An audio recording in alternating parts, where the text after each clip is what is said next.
Kanina pa nakatitig si Adrian sa waitress na nasa counter. Matangkad, maganda at morenang babae. Halatang bago sa trabaho. Paano ba naman kasi, kanina pa nito hinihilang suot na skirt na hanggang kalahati ng hitang haba. Kanina ka pa nakatitig sa waitress na yan. Type mo?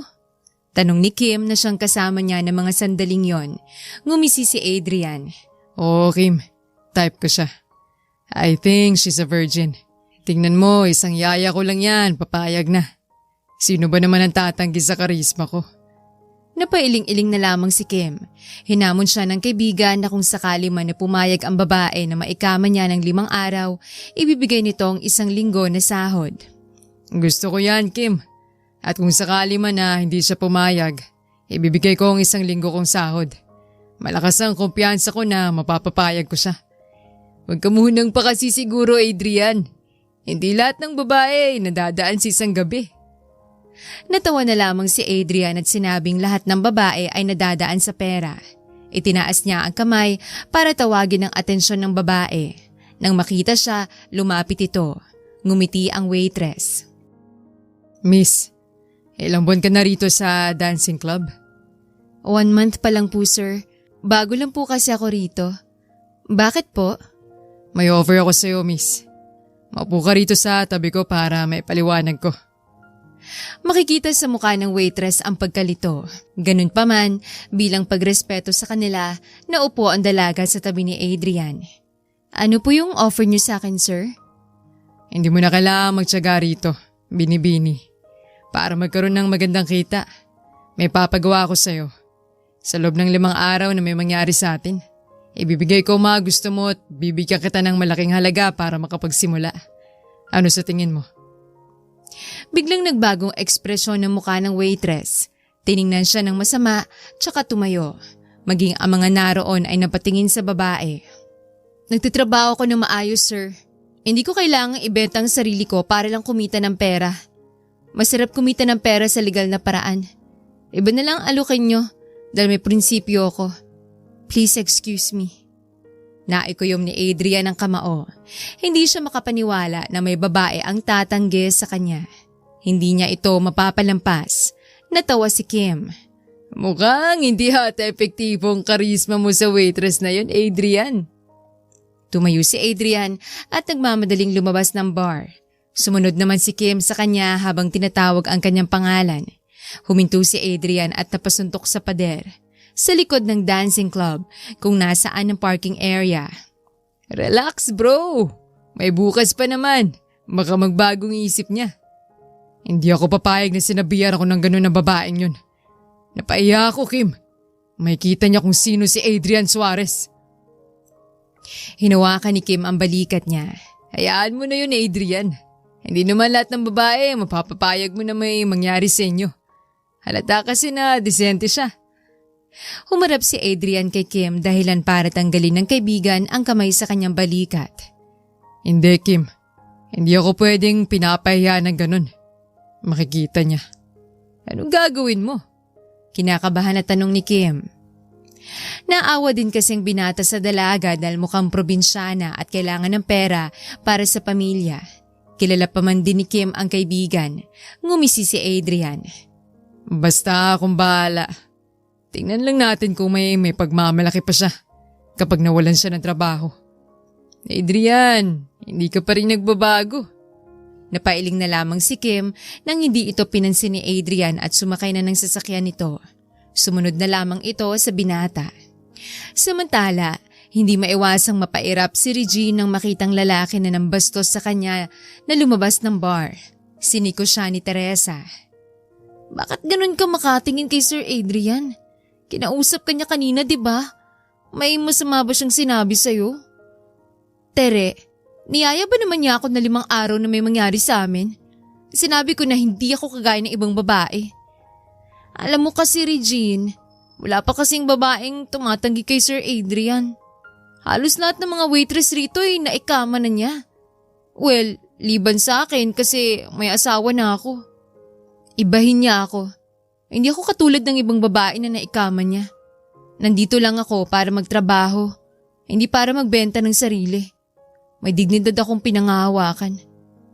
Tumango si Teresa at hinagod ang kanyang likod. Nagsidatingan na ang mga customer kaya doon na lamang itinuon ni Regine ang atensyon. Hindi porket gwapo siya, bibigay ako. No way! Naiinis na bulong ni Regine sa sarili. Dahil day off ni Regine, nag-grocery siya at bumili ng bagong damit. Kasalukuyan siyang nasa department store nang may matanggap na tawag. Kinuha niya ang cellphone at nakitang si Ma'am Melody yon, ang manager ng dancing club. Bakit kaya tumatawag si Ma'am Melody? Papapasukin kaya ako? Pero imposible kasi never pa naman niya ginawa yun. Tanong ni Regine sa sarili. Sinagot ni Regine ang tawag. Yes ma'am, napatawag po kayo? Tanong ni Regine sa boss. Binundol ng kaba ang dibdib ng sabihin ni Melody na kailangan niyang pumunta sa office at may mahalaga raw itong sasabihin. Sige po ma'am, pupunta po ako dyan mamaya. Nasa department store po kasi ako. Nang matapos ang tawag, huminga ng malalim si Regine para pakalmahin ang malakas na kabog ng dibdib. Hindi na niya itinuloy ang pamimili. Lumabas na siya ng mall, bitbit ang groceries, tsaka bumalik ng apartment para magbihis. Masama na ang kutob ko rito. Nang makarating si Regine sa apartment, nadatnan niya si Teresa na nakahiga sa sofa at may kausap. Nagpaalam muna ang babae sa ka-phone call. Napatingin sa kanya ang babae. Dalawa lang sila sa apartment na maliit lang dahil yun lang ang kaya ng budget nila. Oh, ang bilis mo naman ata. Akala ko mamaya ka pa uuwi. Pinapatawag ako ni Ma'am Melody sa office at hindi ko alam kung bakit. Baka may importante lang sasabihin. Hindi ko alam, Tere. Sige, magbibihis na ako para makapunta na sa bar. Tumango lamang si Teresa at bumalik na sa pakikipag-usap. Nang matapos magbihis na Regine, lumabas na siya ng silid at nagpaalam kay Tere. Kumaway lamang ang babae. Siya naman ay lumabas na at saka pumara ng tricycle patungong dancing club. Nang makarating, nagtungo siya sa opisina at kumatok. Pinapasok siya ng assistant ni Melody. Mabuti naman at dumating ka agad. Maupo ka, Regine. Iwenestra ng ginang ang sofa. Nang makaupo, naupo na rin roon si Melody. Good afternoon, ma'am. Bakit niyo po ako pinatawag dito sa office? May mahalaga po ba kayong sasabihin? Actually, it's about your work. Someone told me that you didn't entertain him well. I'm sorry pero kailangan kitang tanggalin rito sa dancing club. Wala kasang impluwensya niya kaya ayokong madamay. Biglang sumagi sa isip ni Regine yung lalaki na nakausap niya kagabi at niyaya siya na may mangyari sa kanila. Marahil yon ang may pakana ng lahat. Ma'am, pakinggan niyo naman po sana ang eksplanasyon ko. May dahilan po. I'm sorry, Regine. Hindi ko alam kung anong dahilan kung bakit kanya gustong tanggalin. Pero labas na ako dyan. Mas importante sa akin to kaysa ang manager at managot ako sa may-ari kung sakaling tinanggal ang dancing club. Napabuntong hininga na lamang si Regine at napatango. Tama nga naman si Melody. Siya ang nag-handle ng club kaya sa kanya nakasalalay yon. Nagtaas siya ng tingin at nginitian si Melody. Makikita sa mukha ng ginang ang lungkot. Okay lang po. Naiintindihan ko, ma'am. Maghanap na lang po ako ng panibagong trabaho. Maybe hindi ito ang trabahong para sa akin. Ngumiti si Melody at itinulak ang salamin na bahagyang bumaba. Tumangutango ang ginang. I like your courage, Regine. May nakalaan pa na mas better para sa'yo kesa rito. Salamat po, ma'am. Hindi po masama ang loob ko dahil trabaho niyo yan. Aalis na po ako. Maraming salamat po. Yumuko si Regine at akmang aalis nang tawagin siya ni Melody. May inilabas itong envelope sa drawer at iniabot yon sa kanya. Nagtatakang tiningnan yon ni Regine. Para saan po yan, ma'am? Tulong ko sa'yo, Regine. Para habang wala ka pang trabaho, may gagamitin kang pang-apply at sa pang-araw-araw. Huwag ka nang mahiya. Kunin mo na. Lumapit si Regine sa ginang at kinuha ang sobre. Medyo makapal yon. Maraming salamat po, Ma'am Melody. Makakatulong po talaga to sa akin. Puno ng sinseridad na sabi ni Regine, pinunasan niya ang mga mata ng panyo. Hindi man sinabi kung anong dahilan kung bakit ka gustong tanggalin. Pero alam ko na kung bakit. Bilib ako sa'yo dahil hindi ka nagpadala sa kanya. Mahalaga po sa akin ang dignidad, ma'am. Pinalaki akong maayos ng magulang ko at hindi kailanman kikita ng pera sa maling paraan. Aalis na po ako. Muli maraming salamat po. Tumango lamang si Melody. Siya naman ay lumabas na ng office. Paglabas niya, napatingin siya sa kapaligiran, sa mga sasakyan na nag-uunahan, sa mga taong nasa labas at abala sa kanika nilang ginagawa at sa mismong bayan. Saan ako maghahanap ng trabaho ngayon? Ano nang gagawin ko? Bumalik si Regine ng boarding house at nadatnan si Teresa na nakabihis na at naglalagay ng lipstick sa labi. Napalingon sa kanya ang babae. Oh, bakit ganyan ang itsura mo? Para kang nalugi ng 1,000,000? May hindi magandang sinabi ba sa'yo si Ma'am Melody? Napabugan ng hangin si Regine at naupo sa tabi ni Teresa. Hinuwakan ng babaeng kanyang kamay. Okay ka lang, Regine? Anong nangyari? Kwento mo. Tumingin si Regine kay Teresa na naging kaibigan niya sa loob ng 1 buwan. Tumulo ang luha sa kanyang mga mata. Nanlaki ang mga mata ni Teresa. Pinunasan niyang luha at suminghot. Regine, sabihin mo na. Uy, nag-aalala na ako. Ano ba kasing nangyari? Makasakaling makatulong ako. Natanggal na ako sa dancing club, Tere. Tinanggal ako ni Ma'am Melody dahil sa nangyari kagabi. Ikinuwento ni Regine ang mga napag-usapan nila at ang nangyari kagabi. Kung bakit siya tinanggal ni Ma'am Melody. Oh my gosh! Baka CEO yun! Maimpluwensyang tao kaya nagawa kang tanggalin. Grabe! Hindi man lang niya naisip na kailangan mo ng trabaho. Hayaan mo na, Tere. Nangyari na eh. Kailangan ko na lang gawin ay maghanap agad ng trabaho. Alam mo na, kailangan para sa pamilya. Napatangu-tango si Tere. Hindi na sinabi ni Regine ang ibinigay na pera sa kanya ni Teresa.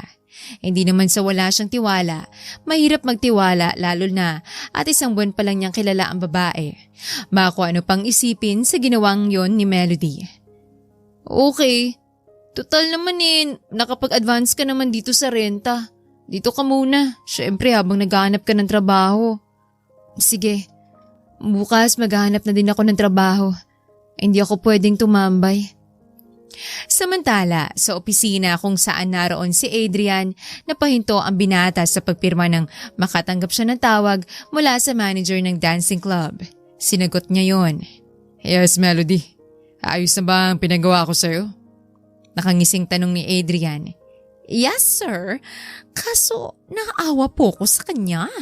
Kailangan niya ng pera para sa kanyang pamilya. Tugon ni Melody sa kabilang linya. Napapalatak si Adrian.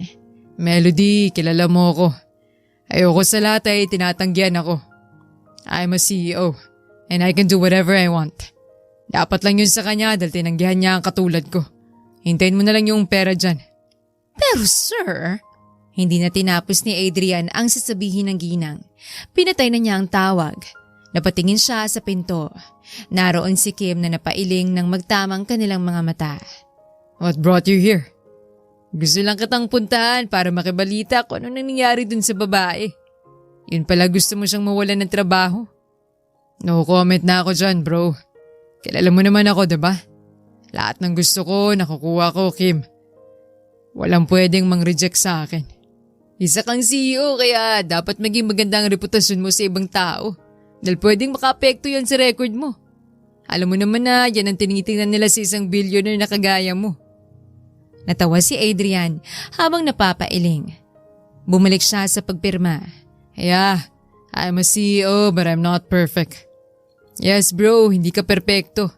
Pero wag mong gawing dahilan yun para gumawa ng hindi maganda sa kapwa mo.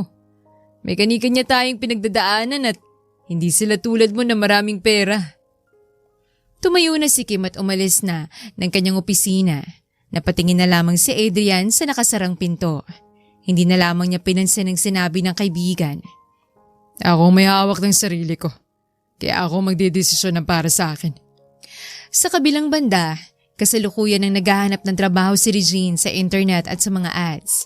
May ilan doon na a-applyan niya bukas ng umaga. Bali 3 club na yon na need ng waitress. Okay na siguro yan. Sana naman matanggap ako kahit isa man lang dyan. Puno ng pag-asa na sabi ni Regine sa sarili. Pa-log out na sana siya nang may mabasa siya sa website kung saan nakahilera ang mga trabaho na kailangan ng waitress at maid. Yun din kasi ang isa niyang choice. Adrian Suarez, a CEO, is looking for a housemaid. Good looking and knows household chores. Basa ni Regine sa article na naroon. Nagsulubong ang kilay niya. Gusto niyang applyan yon. Binasa niya ang address kung saan mag-a-apply. Napatango na lamang si Regine. A-applyan ko yan bukas. Nakangiting sabi niya. Kinabukasan, nag-apply na si Regine sa 3 club pero ang sabi ay tatawagan na lamang daw siya matapos pasadahan ang kanyang resume. Wala siyang magagawa kundi ang sumang-ayon. Lumabas siya ng club at sinalubong siya ng matinding sikat ng araw. Tanghaling tapat na at gutom na rin siya. Kakain na lang ako sa bahay mamaya para makatipid. Ang mahal kaya sa karinderya. Tiningnan ni Regine ang listahan ng mga trabahong a-applyan niya. Ang panghuli, ang housemaid. Kailangan niyang puntahan ang address ni Adrian Suarez. Pumara siya ng tricycle. Ipinakita niya sa driver ang address. Alam niyo po ba kung saan to, Manong? Tumango ang driver. Sumakay na siya bago yon pinausad ng driver. Huminto ang driver sa isang magara at modernong bahay. Sinabi ng driver na yon na ang bahay ni Adrian Suarez. Matapos magbayad, umalis na rin ang driver. Napatingala si Regine sa 2 palapag na bahay na kulay abo. Last na talaga to. Kahit hindi man ako matanggap, ayos lang. May iba pang mga trabaho dyan. Pagpapalakas ni Regine ng loob. Huminga siya ng malalim bago lumapit sa gate at pindutin ang doorbell. Ilang sandali lang, lumabas ang isang ginang. Yes, sino sila? Ako po yung mag-a-apply ng kasambahay, ma'am. Nakita ko po kasi sa website yung trabaho. Tumango-tango ang ginang tsaka sinuyod siya ng tingin mula ulo hanggang paa. Nakasuot si Regine ng pencil cut skirt at sleeveless blouse. Niluwagan ng ginang ang gate at pinapasok siya. Naglakad ito patungong loob ng bahay. Sumunod naman si Regine. Wala pa si Adrian. Mag-lunch naman na kaya tatawagan ko siya para pauwiin dito at may nais mag-apply. CEO kasi yun kaya busy. Ako lang kasi dito sa bahay. Mayordoma ako at nag-alaga kay Adrian mula pagkabata. Nga pala, ano palang pangalan mo? Regine po, ma'am. Kung ganun po, bakit pa po siya naghahanap ng kasambahay? Nasa loob na sila ng bahay. Naupo siya sa sofa. Ang ginang naman ay sa tabing sofa. Mahina na rin kasi ang katawan ko, Regine. Naawa si Adrian sa akin kaya sinabi niya na dapat may kasama ko sa bahay. Tutulungan ko na lang sa mga gawaing bahay. Linda palang pangalan ko. Tawagin mo na lang akong Tita Linda. Sige po, salamat. Napakabait naman po pala niya. Oo, mabait yan sa mga matatanda. Kasi maagang namatay ang kanyang mga magulang. Nung 7 taong gulang pa lang siya. Namatay sa ambush. Mayaman kasi sila kaya ganun. Mabuti na lang at nakamit ang hustisya. Mga kaaway ng mag-asawa sa negosyo. Kaya simula nun, ako nang nag-alaga at nagpalaki dyan. Ako nang tumayong magulang niya. Hindi maiwasang makaramdam ng awan ni Regine kay Adrian. Tumayo na si Linda. O siya, iwan muna kita dyan. Maghahanda lang ako ng merienda para makakain ka. Tatawagan ko na rin si Adrian. Sige po, maraming salamat po sa pag-asikaso sa akin. Ngumiti lamang ang ginang at nagpaalam na sa kanya. Siya naman ay iginalang tingin sa salas. Wala gaanong picture. Meron lang isang family picture na nakasabit sa wall. Tiningnan niya yon. Marahil itong magulang ni Sir Adrian. Ang ganda at ang gwapo ng kanyang magulang. Napatingin si Regine sa bata. Tansya niya, nasa 5 hanggang 6 na taong gulang si Adrian roon. Samantala, kasalukuyang nasa meeting si Adrian nang tumawag ang kanyang nanay Linda. Importante sa kanya ang ginang, kaya yon ang uunahin niya. Excuse me, tumatawag si nanay. Lalabas muna ako. I will continue the meeting later. Lumabas muna si Adrian ng conference room bago sinagot ang tawag ni Linda. Nay, bakit po kayo napatawag? Tanong ni Adrian sa ina-inahan. Anak, andito na yung mag-a-apply na kasambahay. Uuwi ka ba? Sagot ng ginang na nasa kabilang linya. Naalala nga ni Adrian na naglagay siya ng article na kailangan niya ng katulong. Sige nay. Pupunta na ako dyan para may interview ko siya. Tatapusin ko lang ang meeting. Matapos sumang-ayon ng ginang, pinatay na ni Adrian ang tawag. Pumasok na siya sa conference room at itinuloy ang meeting. Minadali na lang niya yon para matapos na. Hindi niya alam pero nakaramdam siya ng excitement. Makauwi na nga para makita ko siya. Bakit ganito ang nararamdaman ko? Pag-uwi ng bahay at pagpasok ni Adrian, natigilan siya nang makitang likod ng babae na kausap ni Nanay Linda. Parang pamilyar kasi yon sa kanya. Tumingin sa kanyang ina-inahan. "Oh, Adrian, andyan ka na pala. Hindi ko napansin ang pagdating mo Opo, kararating ko lang po kasi. Napalingon ng babae sa kanya. Ganun na lang ang panlalaki ng mga mata nito nang makita siya. Maging si Adrian ay napaawang ang labi. Napatingin sa kanila si Linda. Kilala niyo ang isa't isa? Nagkita lang kami somewhere, Nay. Pwedeng iwan niyo muna kami? Tumango ang ginang at nagtungo sa opisina. Si Regine ay nakatayo lamang. Oo, kilala niya ang babae dahil sinabi sa kanya ni Melody ang pangalan nito. "Bakit sa dinami-dami ng lalaki? Ikaw pa? Hindi mo sabihin sa akin ni Melody kung sinong nagpatanggal sa akin. Alam kong ikaw yon." Regine, CEO ako at nakukuha ko lahat ng mga gusto ko. Kaya anong hindi kita makuha, alam mo na. Masamang tingin sa kanya ni Regine. Kung nakamamatay lang ang tingin, baka bumulagta na siya. "Alis na ako. Binabawi ko na ang pag-a-apply. Kesa sa'yo ako magtrabaho." Mga alis na sana si Regine nang matigilan siya sa sinabi ni Adrian. Sa kabilang banda, nahinto si Regine sa akmang pag-alis ng bahay ni Adrian nang may sabihin nito. "Mahirap maghanap ng trabaho ngayon, Regine. Bakit hindi mo na lang tanggapin ang trabaho na maging kasambahay ko?" Nilingon ni Regine si Adrian at binigyan ng masamang tingin. Sino ba ang may gustong makatrabaho ito? Si Adrian lang naman ang dahilan kung bakit siya natanggal sa trabaho at baka mamaya gahasain siya. Naningkit ang kanyang mga mata. "Sa tingin mo papayag ako na maging katulong mo? Baka mamaya bigla ka nalang pumasok sa kwarto ko at pagsamantalahan ako?" Napasigaw na si Regine dahil sa tinitimping galit. Nawalan siya ng pagkakakitaan dahil kay Adrian. Seryoso lamang na nakatingin sa kanya ang binata hanggang sa naglakad ito palapit sa kanya. "Huwag kang lalapit! Kung ayaw mo na tawagin ko si Tita Linda at isumbong kita!" Alam ni Nanay lahat ng mga kalokohan ko. Nagsawa na siya sumaway sa akin, Regine. Hindi ko yan gagawin sa'yo. Basta dito ka lang sa akin magtrabaho. "Paano ko nakakasiguro? Adrian Suarez?" May diin niyang tanong. "Sige. Magkaroon tayo ng kasunduan na kapag ginawan kita ng masama o pinagsamantalahan kita, kasuhan mo ko. Pero kailangan mo magtrabaho sa akin ng 2 taon. Napaisip si Regine sa sinabi ng binata. Tama ba na tanggapin niya ang alok nito? Sa bagay, maganda ang offer nito pero kailangan niyang malaman kung magkanong sahod niya. "Magkano sasahurin ko muna?" 20,000 pesos, Regine. Libre na lahat. Malaking tulong yan lalo na sa pamilya mo. Ano, payag ka? Malaking halaga na nga yun at wala na siyang poproblemahin pa sa pang-araw-araw niyang gastusin dahil sabi ni Adrian, libre na lahat. Tumango si Regine. "Basta gawin mo na ngayon ang agreement letter natin bago ko pumayag." Natawa si Adrian. Nagsalubong ang kilay niya. "Anong nakakatawa?" Ibang klase ka rin mag-utos, no? Ako ang boss pero ikaw nag-uutos. Natatawa pa rin ang sagot ni Adrian. Nagtaas siya ng kilay. "Aniniguro lang ako, Adrian. Baka mamaya hindi mo tuparin kung papayag agad ako ng wala pang letter of agreement." Silly. Okay, wait. Tatawagan ko lang ang assistant ko.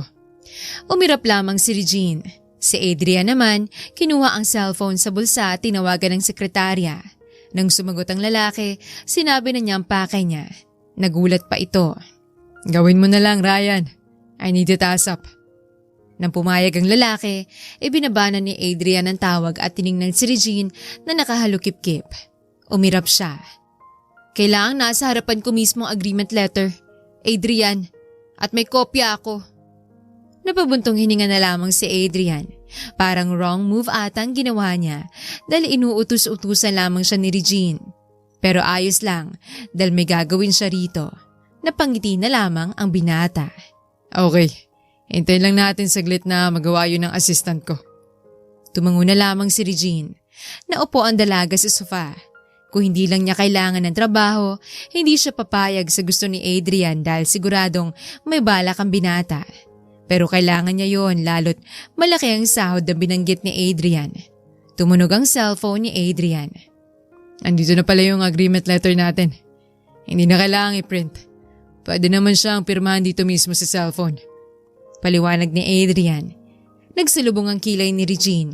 Patingin, baka mamaya niloloko mo ko.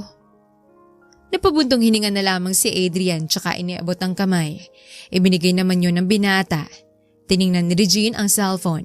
Well, pwede na siyang pumirma roon gamit ang kanyang daliri. Pero kailangang ipaprint niya yon. Bago ko pirmahan, bigyan mo ko ng kopya. Ang dami mong pinapagawa, Regine. Hindi ba pwedeng pirmahan mo na lang? Ikaw ang nagsuggest niyan, kaya dapat panindigan mo. Kahit sino namang hihingi ng kopya niyan dahil madali lang mabura yan. Hindi to basta-basta ginawa lang, Regine.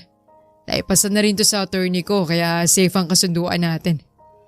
Pero sige, ibibigay ko gusto mo dahil kailangan nga naman yan. Pupunta na lang ako sa home office ko at ipapaprint ito. Napabuntong hininga na lamang si Adrian, tsaka nagtungo sa itaas. Napangiti na lamang si Regine. Kahit papano'y nakapaghiganti na siya. Napasimangot siya.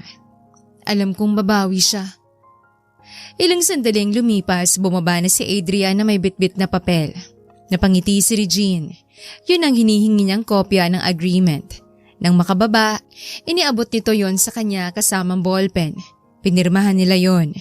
Okay na. May pirma na tayo pareho. So, pwede mo na bang pirmahan to? Okay. At least maayos ng lahat. So, kailan ako magsisimula? Bukas magsimula ka na. Ngayon, umuwi ka muna para kunin ang mga gamit mo. Hindi ko nagustuhan ang mga sinabi mo ngayon sa akin. Naningkit ang mga mata ni Regine habang nakatingin kay Adrian. Parang nakalimutan na ata ng lalaki ang ginawa sa kanya. Lumapit siya ng bahagya rito. At dahil mas matangkad ito ng konti sa kanya, hindi na siya nahirapan na tingalain si Adrian. Baka nakakalimutan mo na ikaw ang dahilan kung bakit ako nawalan ng trabaho. Alis na ako, Sir Adrian. Bukas na lang. Bukas ay boss kita. Huminga ng malalim si Regine nang makalabas ng bahay. Alam niya na bukas ang simula ng kanyang paghihirap. Pero masaya siya dahil nakaganti siya kahit papano. Pumara siya ng sasakyan. Sa kabilang banda, hindi maiwasang maikuyom ni Adrian ang kamao dahil sa mga nangyari kanina. Hindi pa tayo tapos, Regine. Magsisimula pa lang tayo bukas.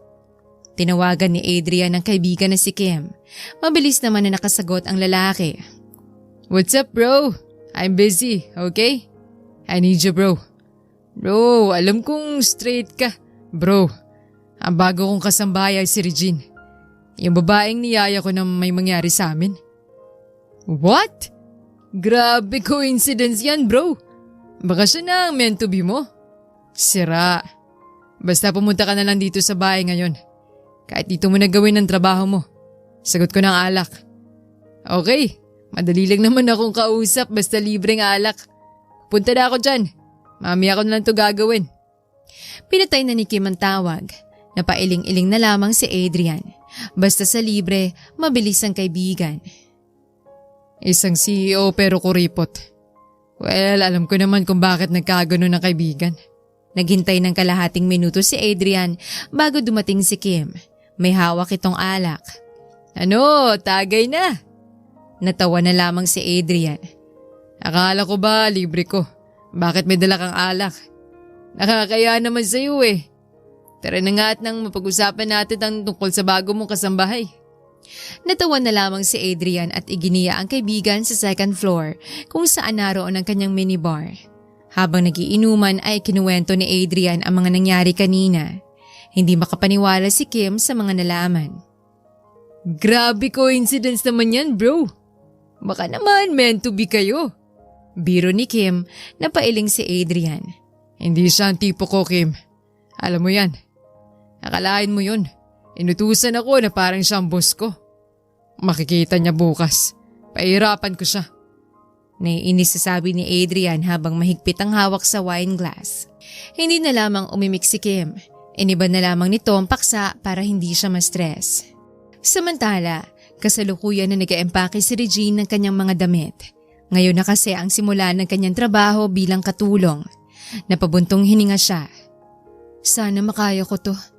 Kakayanin ko para sa aking pamilya. Pagpapalakas loob ni Regine sa sarili. Nang matapos mag-impake, pumasok si Teresa sa silid. Nilingon niya ang katrabaho na nakasama niya ng isang buwan. Mag-iingat ka, Regine. Ayos na yan, may trabaho ka. At isang CEO pa, di ba? Nakangiting tanong ni Teresa habang naiiyak. Lumapit si Regine rito at niyakap. Kung pwede nga lang niyang sabihin na ang CEO na pagtatrabahuan niya ay ang lalaki na nagpatanggal sa kanya sa trabaho. Nagpaalam na siya at lumabas ng apartment. Ilang minuto lang, nakarating na si Regine sa mansyon. Huminga siya ng malalim bago pinindot ang doorbell. Relax, self. Huwag kang magpapadaig ng takot at kaba. Si Adrian ang may atraso sa'yo. Bumukas ang gate at lumabas si Adrian. Sinuyod siya nito ng tingin mula ulo hanggang paa. Mabuti naman at pumasok ka ngayon. Akala ko hindi ka na darating. Marunong akong tumupad sa usapan, Sir Adrian.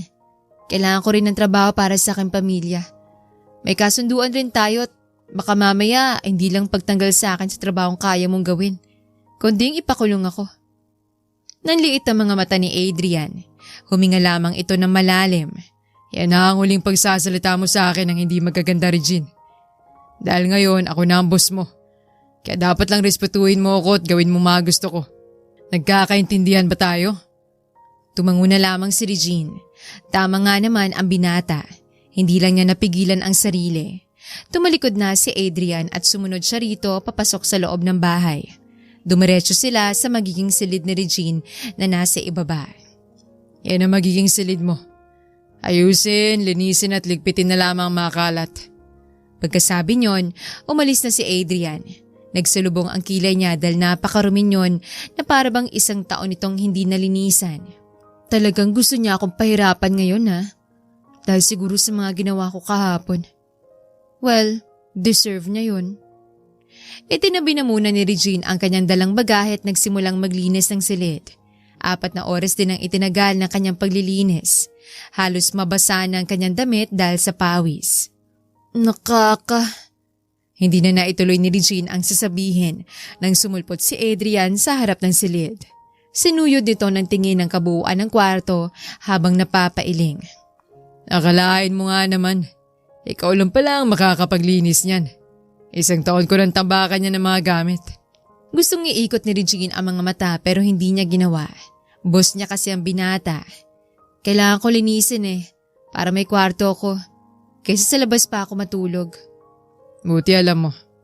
You will do it later. Cook me lunch now. Gutom na ako. Tawagin mo lang ako sa opisina ko kung tapos ka na magluto. Sarapan mo ha. Umalis na si Adrian. Siya naman ay naikuyom ang kamao. Nagngingit-ngit siya sa galit. Alam niyang pagod ako tapos paglulutuin niya ako. Puwisit talaga. Nang matapos magluto ni Regine, tinawag na niya si Adrian. Lumabas naman agad ang binata at sabay na silang nagtungo sa dining area. Napatango-tango si Adrian. Perfect. Nakaredy ng pagkain ko. Napabilib mo ako ngayon ha? Salamat sa papuri, sir. Pwede na ba akong bumalik sa kwarto at nang maituloy ko mga ginagawa ko ron? Tumango lamang si Adrian. Tumalikod na si Regine. Mabulunan ka sana. Anong sinabi mo? Magkasalubong ang kilay na tanong ni Adrian, lumingon si Regine. Wala sir. Ang sabi ko sana mabusog ka. O siya, aalis na po ako. Hindi na hinintay pa ni Regine na makapagsalita si Adrian. Tinungo na niya ang silid. Marami-rami pa siyang aayusin. Nang hindi na makaya, nahiga na siya sa sofa na naroon at natulog. Sa kabilang banda, katatapos lamang kumain ni Adrian, tumayo na siya at tinungo ang kwarto ni Regine. Regine, tapos ka na ba dyan sa ginagawa mo? Maghugas ka na ng plato! Sigaw ni Adrian habang papalapit sa silid. Pero walang lumabas na Regine. Natigilan siya nang makita si Regine na nakahiga sa sofa bed at natutulog. Maingat siyang pumasok sa loob at pinakatitigan ang dalaga. Maganda ka nga talaga pero hindi ikaw ang tipo ko. Umupo si Adrian at tinitigan ang mukha ng natutulog na dalaga. Iniangat niya ang kamay at hahaplusin na sanang pisngi ni Regine nang may tumunog na cellphone. Inilibot niya ang tingin sa kwarto. Huminto ang tingin ni Adrian sa cellphone na nasa drawer. Tiningnan niya yon. Tumatawag ang kanyang ina. Akmang sasagutin na sana niya yon pero biglang namatay ang tawag. Lumapit siya kay Regine at kita ang namumula nitong kamay. Makokonsensya sana siya pero sumagi sa isip niya ang mga ginawa nito kahapon. Hindi pa tayo tapos, Regine. Kinabukasan, bago magtungo sa opisina, binigyan na niya ng gawaing bahay si Regine. Kailangan pabalik ko, malinis na ang bahay, Regine. Naintindihan mo ba? Sir, hindi ko may papangako na matatapos kong linisin ngayong araw ang bahay. Maluwag ang bahay at hindi lang yan ang trabaho ko. Bakit parang nag-ibang ihip ng hangin? Parang hindi na ikaw yung Regine na kilala ko. Nagyuko ng ulo si Regine. Gaya nga po ng sabi niyo, ikaw ang boss ko kaya dapat lang nasundin at irespeto kayo. Basta gawin mo na lang, Regine. Aalis na ako. Ayusin mo ang trabaho mo nang matuwa ako. Pumasok na sa sasakyan si Adrian at pinasiban ang sasakyan. Sa kabilang banda, napabuntong hininga na lamang si Regine. Kaya maayos ang trato niya kay Adrian ay dahil may kailangan siya rito. Kagabi ay nagpadala ng mensaheng kanyang ina na naubusan na raw ng gamot ang kanyang bunsong kapatid at ang ipinadala niyang pera ay ginamit na pambayad ng bills, pagkain at iba pa. Ang hirap talaga maging breadwinner. Sobrang hirap. Pakiramdam ko, pasan ko ang mundo. Na hindi ko na magawang unahin ng sarili ko. Anong magagawa ko? Panganay ako. Pumasok na si Regine ng bahay at ginawa ang mga gawaing bahay. Susubukan niyang tapusin ang ipinapagawa ni Adrian at baka sakaling makabala siya. Buong maghapon ay kinaya niyang gawin lahat. 6:00 na nang matapos siya. Nahiga si Regine sa kama. Ay, sa wakas, natapos na rin ako. Tiyak na matutuwa si Sir kapag nakita niyang malinis ang buong bahay. At sana makabali ako. Napatingin siya sa cellphone na nasa tabi ng tumunog yon. Nakaramdam siya ng stress nang makitang ang ina ang tumatawag. Kinuha niya yon. Nagdadalawang isip kung sasagutin ang tawag o hindi, pero sinagot pa rin niya. Anak, putit sinagot mo na ang tawag ko. Kanina pa kasi ako tumatawag sa'yo. Napakagatlabi si Regine nang maramdaman ng lungkot sa boses ng ina. Hindi niya talaga sinagot dahil gusto niyang mag-focus sa paglilinis. Baka mawalan siya ng gana ituloy ang mga ginagawa kapag narinig ang problema ng ina. Pasensya na kayo, Nay. Marami kasi akong ginagawa kanina at baka magalit ang boss ko kapag nakita ako nagsa-cellphone. Ano bang sasabihin niyo? Anak kasi, di ba nag-message ako sa'yo? Hindi mo ba nabasa? Ramdam ni Regine na nahihiya ang ina. Bumutong hininga siya. Nay, sa totoo lang, kakaumpisa ko pa lang po ng trabaho rito. Isa akong kasambahay. Natanggal ako sa dati kong trabaho. Yung pinadala kong pera sa inyo ay last money ko na yun. Pwede niyo bang gawan muna ng paraan dahil nahihiya ako sa bus ko? Anak, alam mo naman na may pamilya ng kapatid mong lalaki. At ikaw lang makakatulong sa amin. Alam mo naman na konti lang sinasahod namin ng tatay mo. Alam ko yun, Nay. Pero, kumusta naman ako? Kumusta naman yung para sa akin? Halos ibigay ko na lahat. Wala na akong tinitira sa sarili ko. Nagigipit ako. Sa totoo lang. Hindi na naiwasang maluha ni Regine. Ganon din si Grace. Ayaw mang manumbat ni Regine pero napuno na siya lalo na't hindi naman sila okay ng boss niya. Patawarin mo kami, anak. Patawarin mo kami kung sa'yo namin pinapasan ang problema na dapat kaming pumapasan. Hayaan mo't gagawa kami ng paraan. Dahil sa sinabing yun ng ina, nahimasmasan si Regine. Mukhang mali ang mga nasabi niya. Akmang magsasalita siya nang mamatay ang tawag. Naiyak na lamang siya ng palihim. Tao lang din naman ako. Nahihirapan rin. Samantala, kararating lang ni Adrian ang mga sandaling yon nang marinig ang tinig ni Regine na may kausap. Hindi niya alam, parang gusto niyang pakinggan kung ano man ang pinag-uusapan nila. Alam ko yun, Nay.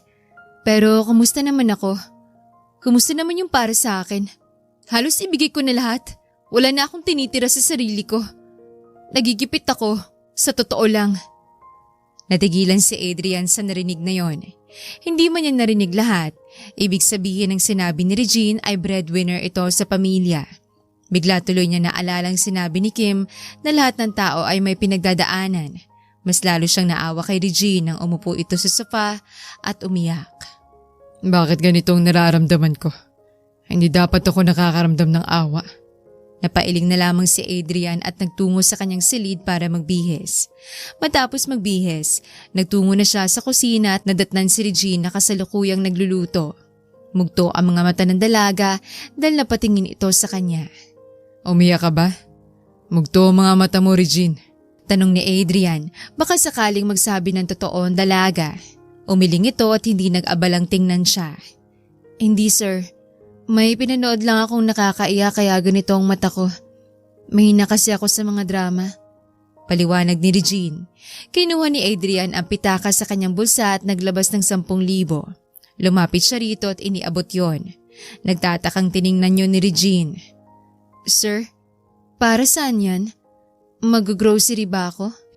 Sa kabilang banda, hindi makapaniwalang inabutan siya ng pera ni Adrian kaya naisip niya na baka gusto na binata na mag-grocery siya. Natawa si Adrian. Nagsalubong ang kilay niya. Well, hindi naman nakakainsultong sinabi nito. Hindi, Regine. Nakabukod yung pera na ay pang-grocery mo.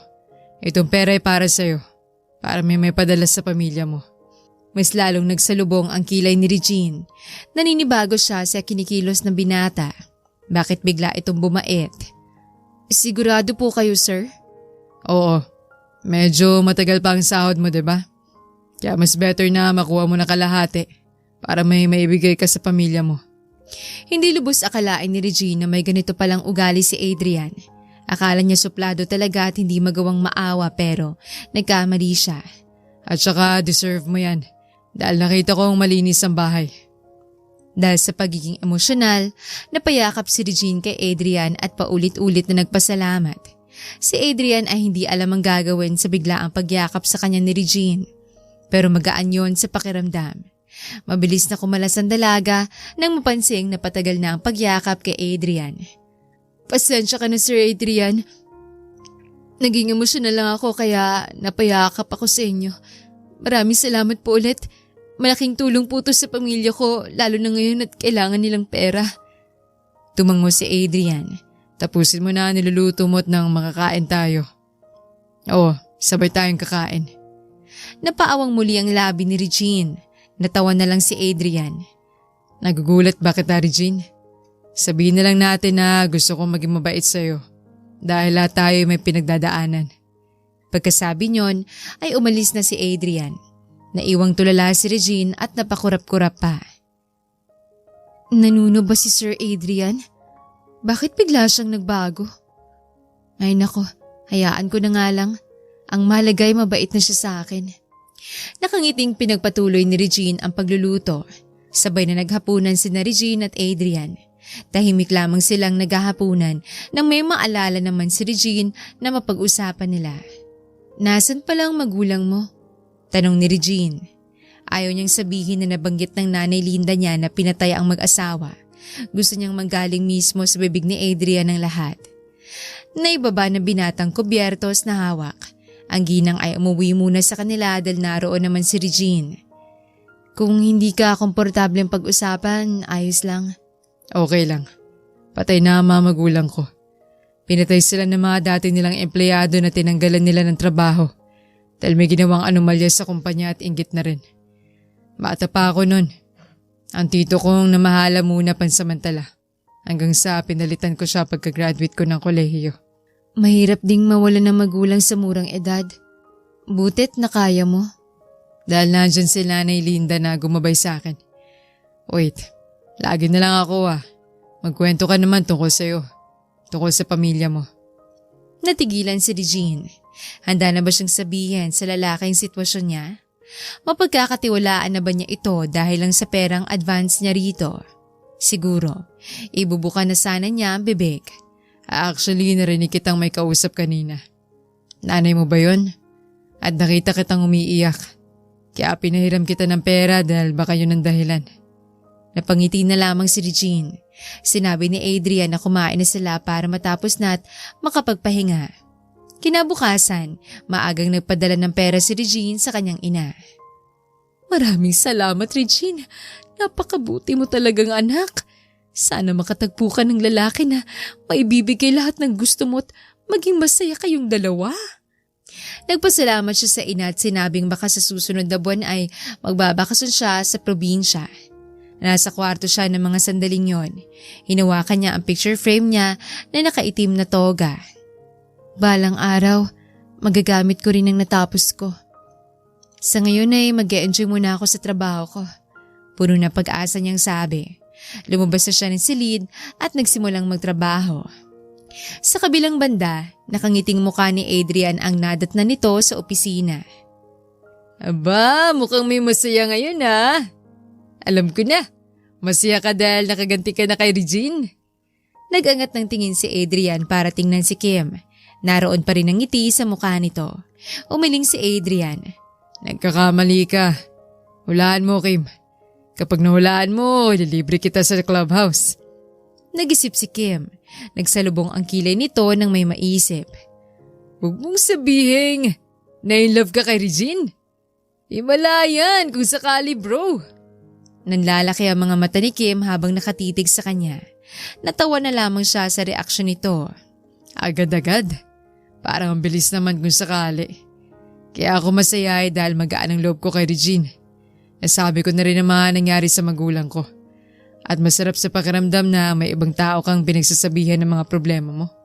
Tumuyo si Kim at sinalat ang kanyang noo.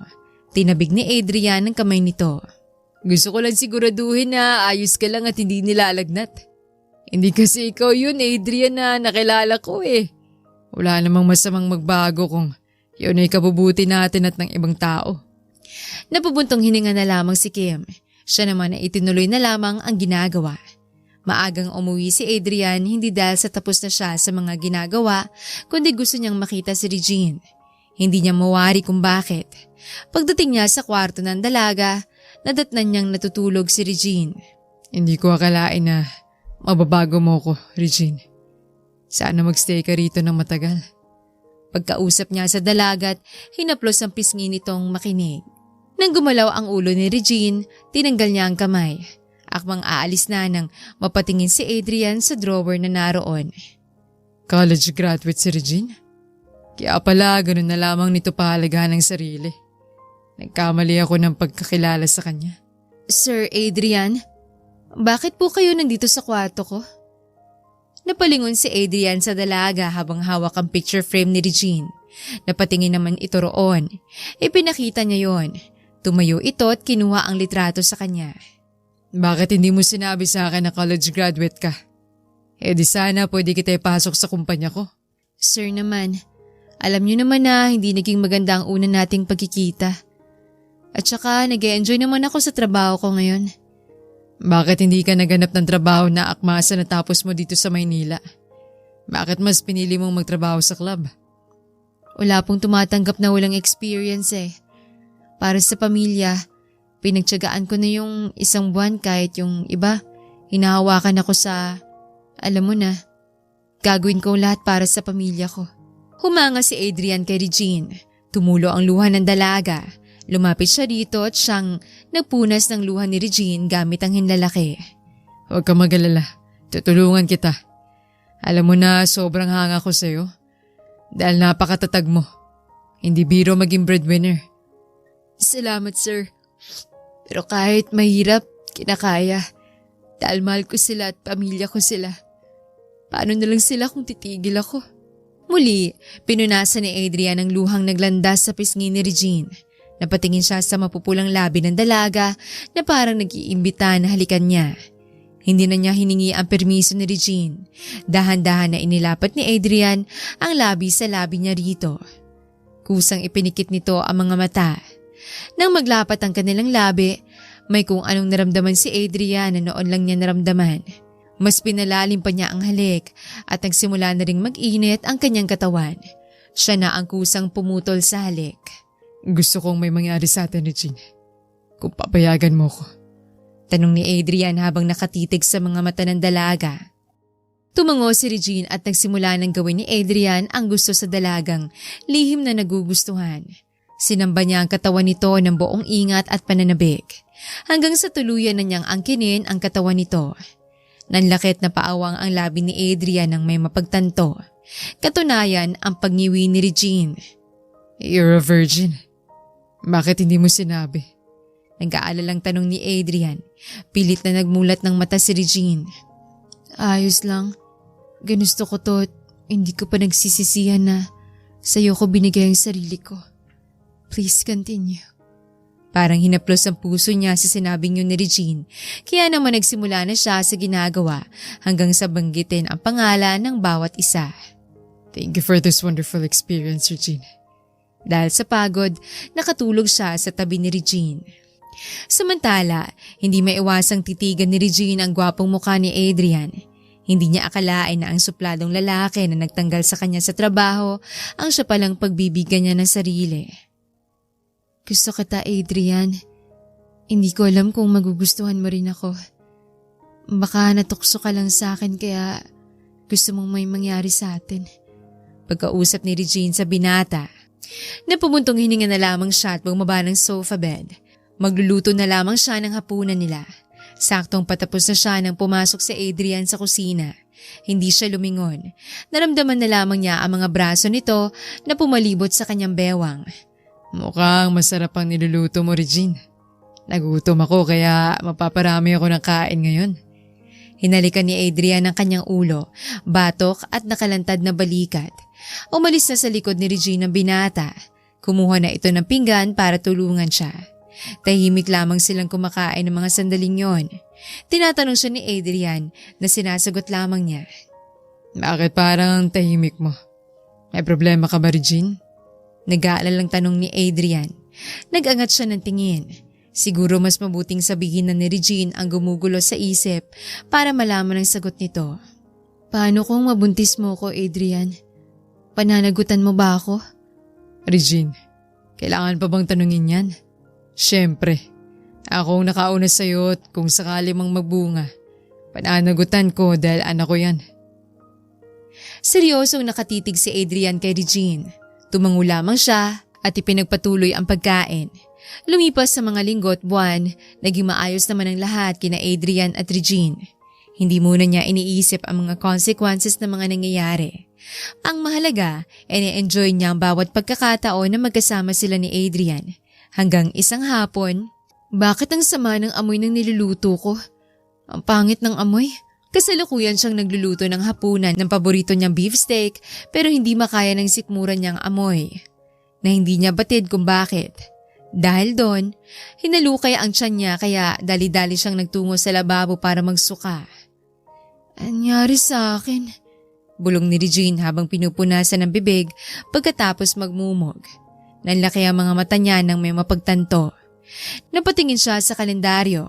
Lagpas isang linggo na pero hindi pa siya dinadatnan. Hindi kaya buntis ako? Tanong ni Regine sa sarili. At para makatiyak, bumili siya ng pregnancy test. Sa kabilang banda, nakangiting isinara ni Adrian ang laptop matapos ang meeting niya sa mga investors at board of directors niya. Gusto na niyang umuwi para makita si Regine. Ikaw nang bahala sa ibang detalye, Ryan. Kailangan ko na umuwi ng bahay. Tumayo na siya at lumabas ng conference room at sumakay ng elevator. Sumakay agad siya ng kotse nang makarating sa parking area. Dumaan siya sa isang kilalang jewelry shop para kunin ang binili niya roon. Tiyak na magugustuhan to ni Regine. Bit-bit ang paper bag. Pumasok na siya sa sasakyan. Pagdating, tinungo niya ang kusina pero wala roon si Regine. Alam na niya kung saan ito mapupuntahan. Nadatnan niya ang babae na nakatulala kaya pumasok siya agad. Regine, anyari? Bakit nakatulala ka? Ipinatingin nito sa kanyang pregnancy test na hawak. 2 pulang guhit yon. Ibig sabihin, buntis si Regine at magiging ama na siya. Niyakap niya ang babae. Buntis ka? Ibig sabihin, magiging ama na ako. Maraming salamat, Reg. Napatangang ngumiti lamang si Regine. Bakit parang hindi ito masaya?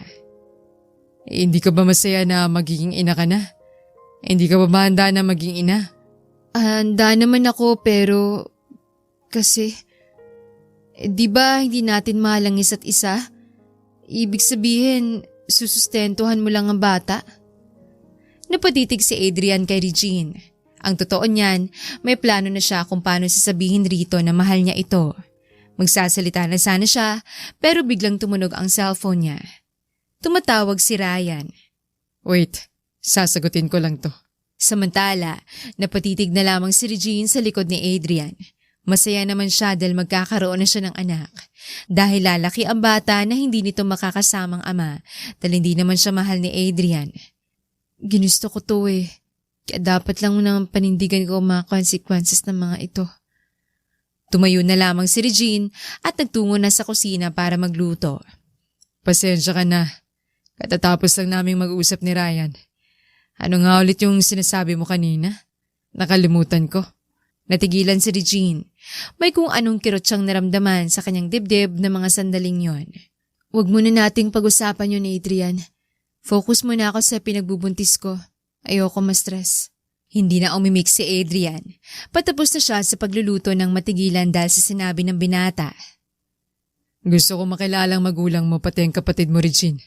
Gusto ko malaman nila na buntis ka at ako ang ama. Sige, walang problema. Napakagatlabi si Regine. Masakit isipin na kaya lamang gustong makilala ni Adrian ang kanyang magulang at kapatid ay para malaman ng mga ito na ang binatang ama ng pinagbubuntis at hindi diskrasyada. Ihanda ko lang mga plato para makakain na tayo. Na mga sumunod na araw ay lagi lamang tahimik si Regine. Marahil dahil na rin sa buntis siya. Madalas siyang pasalubungan ng pagkain ni Adrian. Kapag may gusto siyang kainin, sinasabi niya. Mahirap na kung hindi yon nakain ni Regine at baka makaapekto sa pinagbubuntis niya. Gusto mo ba pumunta tayo sa inyo bukas? Hanggat hindi pa nagsisimula yung bagong project na binigay sa amin. Tanong ni Adrian habang kumakain sila ng tanghalian. Gusto na rin naman niyang makaalis ng bahay. Sige, anong oras ba bukas at nang maihanda ko mga gamit ko? Aalis tayo ng maaga para maaga tayo makarating. Regine, lagi kang tahimik lately. Sabihin mo sa akin kung anong problema. Sa pinagbubuntis mo ba o baka may masakit sa'yo? Wala, Adrian. Natural lang naman sa babaeng buntis yun na minsan ay wala sa mood. Mawawala din to. Sa kabilang banda, hindi may iwasang mapatitig ni Adrian kay Regine. Malakas ang pakiramdam niya kung anong dahilan kung bakit ganoon ang dalaga. Gusto siya ni Regine. Masaya siya dahil pareho sila ng nararamdaman. Kinabukasan, maaga nga silang umalis para magtungo sa probinsya ni Regine. Excited na akong makilalang mga magulang mo at mamita ang kapatid mo. Lumingon siya sa babae, maaliwala sa mukha ng babae. Marahil ay masaya ito dahil nabisita nitong magulang. Masaya din ako. Gusto kong makita ang bunso kong kapatid. Kung kamusta na sila? Ngumiti ng matamis si Adrian. Hindi niya akalain na ang babaeng kinaiinisan niya noon dahil tinanggalan siya ng trabaho. Ay heto't magkakaroon na ng sariling anak. Hindi lang yon, ito rin ang babaeng tinitubok ng kanyang puso. Bakit ganyan ka naman makatingin sa akin, Adrian? May dumi ba ako sa muka? Nakahinto na pala ang sasakyan ng mga sandaling yon at hindi niya yon napansin dahil ang atensyon niya ay na kay Regine. Umiling siya at ngumiti. Walang duming mukha mo, Regine. At kahit may dumi man, maganda ka pa rin. Bolero ka, Adrian. Tara na nga. Kunwari inis na sabi ni Regine. Natawa na lamang si Adrian sa inasal ng dalaga. Nang makarating sa kanila, nasa labas ang kanyang mga magulang habang inaalagaan ng kanyang kapatid. Niyaya na niyang dalaga na pumasok sa loob. Tsak na excited sila na makita ka, Regine. Tara. Sa kabilang banda, tumango si Regine sa paanyaya ni Adrian. Lumabas na sila ng sasakyan at lumapit sa gate. Napatingin sa kanila ang kanyang magulang at kapatid. Napatayo si Grace. Regine, anak? Ikaw ba yan? Lumapit ang kanyang ina at binuksan ang gate. Niyakap siya ni Grace. Niyakap din niya pabalik ang ina habang umiiyak. Pumayat ito, marahil dahil sa konsumisyon. Opo, Nay. Ako nga to, si Regine. Kamusta kayo? Ayos lang naman, anak. Halika, pasok kayo ng kasama mo sa loob ng bahay at nang makapagmeryenda kayo. Lumapit muna si Regine sa kapatid niya at niyakap. Special child ito at may sakit sa puso. Napatingin siya kay Adrian na nakatitig kay Reggie na 15 years old. Lumapit ang binata sa kanyang kapatid at nakipag-usap. Pumasok naman si Regine at Grace sa loob ng bahay. Boyfriend mo ba yon, Regine? Ang gwapo't mukhang mayaman. Sino yun? Hindi ko siya boyfriend, Nay. Boss ko siya at inihatid lamang ako rito. Hindi alam ni Regine kung paano ipapaliwanag ang sitwasyon niya. Kakausapin na lang niya mamaya si Adrian. Tumuloy na sila sa kusina at nagluto ng merienda. Samantala, pagkatapos nilang kumain ng merienda, napagdesisyonan ni Regine na matulog na. Kaya yun ang ginamit ng pagkakataon ni Adrian para makausap ang magulang ni Regine. Ma'am Grace, pwede ko po ba kayong makausap? Kasalukuyan na pinapakain ni Grace ng merienda si Reggie. Sinusumpong kasi ito kanina kaya hindi ito napakain ng ginang.